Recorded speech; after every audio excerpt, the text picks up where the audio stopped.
The ability to relax with really strong fear moving through your system must be trained. And basketball as a whole just hasn't offered a lot of techniques for doing this, if any.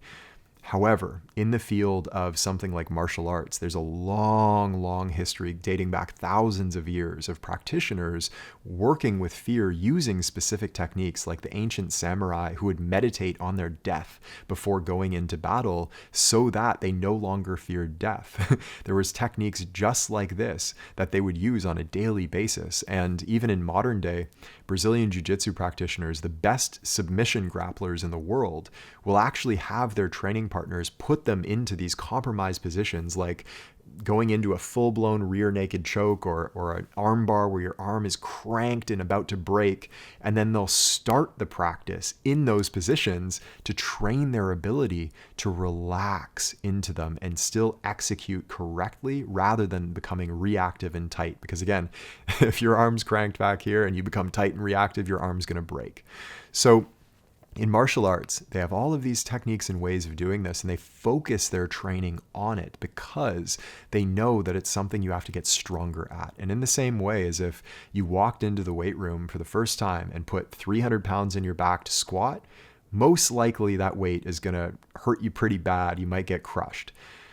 Another person might walk into the weight room after years of training and rep that out as a warm-up. And in the same way, the greatest athletes in history are literally just emotionally stronger. And it's a matter of how much fear can you relax with. Can you lift like 100 pounds of fear, or can you lift 500 pounds of fear? Those are two very different athletes with very different capacities to execute and deliver when the game is on the line in the heat of the moment under pressure.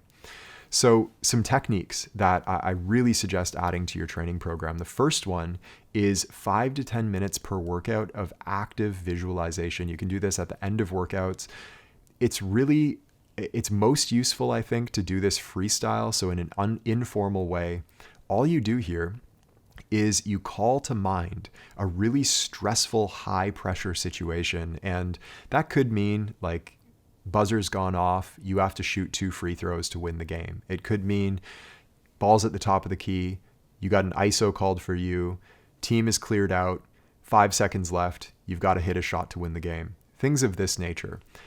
Doesn't matter what the scenario is. If you have a game coming up where you think this might happen, or you have like a tough matchup that you're going up against and you're a little bit afraid of this matchup, all we're doing here is calling to mind that scenario with the goal of actually feeling fear in our body. We don't just want to mentally think about it. We want an emotional reaction to be triggered.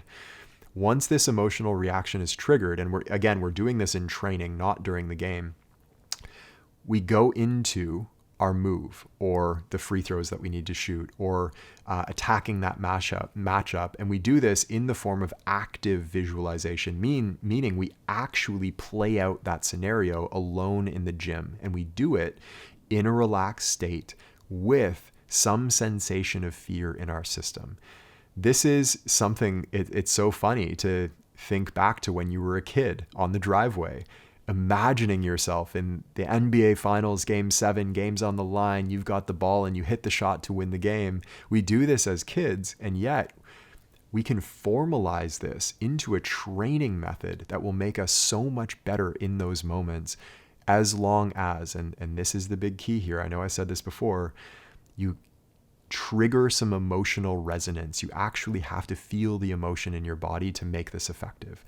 So 5 to 10 minutes per workout of active visualization at the end of your workouts can go a long way. Doing this with free throws, ISO plays, a mixture of both. Choose the scenario. The scenario matters less than the actual feeling that you are practicing relaxing with. The second technique that can be surprisingly effective, and this may sound weird at first, but getting into a freezing cold shower or an ice bath and then practicing relaxing the physical body and breath well under that freezing cold water. This is not easy to do, but surprisingly, the adrenaline dump that we get, or not the adrenaline dump, but the increase in adrenaline that we get in cold water mirrors the increase in adrenaline that we get when we have fear and nervousness in our system surprisingly closely. Okay, so if you get into a freezing cold shower, you're immediately going to find yourself tightening up and reacting in the same way that you would react in the face of fear. So get into that freezing cold water and then practice just relaxing. Practice the 3-level relaxation technique and do this daily. I literally bought myself long time ago a shower timer, and I would just set the timer for 3 minutes every morning, crank it as cold as it would go, step into the shower and practice relaxing. And I've been doing this for years, and I cannot tell you how beneficial it has been in my life. It has all of these health benefits that I don't want to get into, increasing immune function and so on and so forth. Do your own research on this. The research is vast and impressive, but an additional benefit is helping you relax in the face of this extreme discomfort. So try that out. Next one is take advantage of every life opportunity that you come across where there's fear, anxiety, nervousness that arises in your system. Maybe it could be with, like this is a common one, with your girlfriend or boyfriend when they do something that you get a little bit jealous and nervous of. Use that as an opportunity to practice.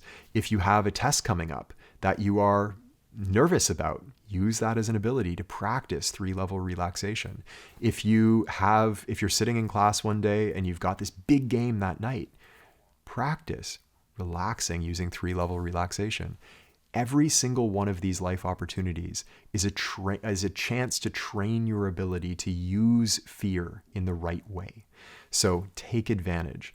Most people completely block out these chances whenever they're feeling something they don't want to feel. We just block it out. That's like, again, to use that free money analogy, like somebody gives us a bunch of cash and we just throw it away. Use these opportunities. And to piggyback on that, we talked about life opportunities. The same goes for basketball opportunities. And one of my favorite sayings, actually, my favorite mixed martial artist today is Israel Adesanya, who is a middleweight. If you follow the UFC, he's one of the greatest middleweights in history. And he has this saying, pressure is like caviar. It's an acquired taste. Pressure is like caviar. It's an acquired taste. Not everybody likes pressure and the fear and anxiousness and nervousness that comes with it, but you can acquire the taste. And think of how you acquire a taste is through exposure through that thing that you're acquiring the taste of. So when I first drank coffee, I thought it was kind of weird. I took a sip and I was like, what is this stuff? Why do people drink this? It's kind of gross. Then I took another sip and it's kind of interesting. Took another sip. Finally, like the whole cup is gone. The next day I'm ordering another coffee and now it's my favorite thing. So you acquire the taste through exposure to it. The same goes for wine or whatever the case may be. And the same goes for pressure. Pressure is like caviar. So opportunities to expose ourselves to nerves, fear, anxiety, pressure are all opportunities to acquire the taste for it so that we become comfortable with it. And in basketball, my strong advice, if you're serious about long-term success, is to hunt down every opportunity that scares you. Toughest matchups, biggest moments during games, the highest pressure situations. Become a hunter of those situations. And I think back to like early day Kobe Bryant, I think in his second year and in his first year, if I'm not mistaken, he matched up against Michael Jordan several times. And instead of shying away from those matchups and playing a little bit timid, like a lot of players did against MJ back in those days, he stepped up and he attacked him. And he went at those opportunities because he knew, like, yeah, MJ is going to get the best of me. He's Michael Jordan. I don't care. These opportunities that would be nerve-wracking, I want to expose myself to them because in the long term, it's going to make me a better player. This is the essence of law number 4, the law of transformation, which states the player who seeks growth advances faster than the player who seeks accomplishment, which means expose yourself to opportunities that are going to train you in the ability to channel fear into elevated performance. And that means exposing yourself to the chance for failure. If you step up and you say, okay, game's on the line, I want the ball. Win, lose, or draw. This is my opportunity to get better at doing this. So use every basketball opportunity that comes your way. And I'll finish this off with a more advanced practice. And I alluded to this, the samurai meditating on their own death. I'm not suggesting that every player do this. You do have to have some skill at meditation, but this is an extremely powerful way to practice meditation and practice working with fear. So again, if you haven't meditated ever before, maybe leave this one until you have. If you've been doing the Deep Game program and you're versed in the practices and you have some ability to focus your mind and feel inside your body and things of this nature, this might be something to try out. So I'll mention it here. The advanced practice is meditating on fear itself. So the way that we do this, just like our active visualization on the basketball court, we actually sit down in a meditation practice. We start off just by breathing and focusing our mind, coming to a still place. As soon as you reach that point of stillness in your practice, whether that takes 5 minutes, 10 minutes, whatever the case may be, we then call to mind a situation that causes us nervousness, anxiety, or fear. When that fear arises in our body, we actually feel it. Again, going back to 3-level relaxation, feel the fear without thinking about it. We start to feel the energy of that fear move through our body.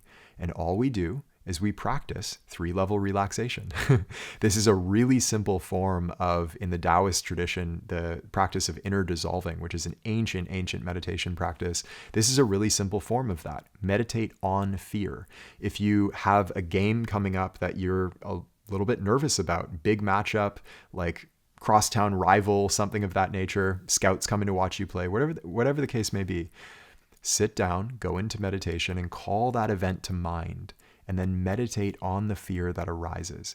What you'll find is this actually retroactively dissolves the fear out of your system so that when you get into that situation, the fear doesn't really bother you. You're comfortable with it. It's a really, really powerful thing to do. In the same spirit of, again, the samurai meditating on their own death, we can do the same thing as basketball players. Again, this is advanced. If you don't have any experience meditating, go watch perhaps our complete guide to meditation talk, where I go into how to meditate and give you a guided practice for meditating. But if you do have some experience, this can be a really powerful way to do it. Hey, it's Taylor. I hope you enjoyed this clip. And if you'd like to watch the full-length talk, we'll have the title and/or link for you in the description so that you can check it out there. And as always, if you'd like to go even deeper, the best place to do that is in our free masterclass over at deepgame.com, which I believe will be the most powerful hour of basketball learning of your life. I hope we see you there.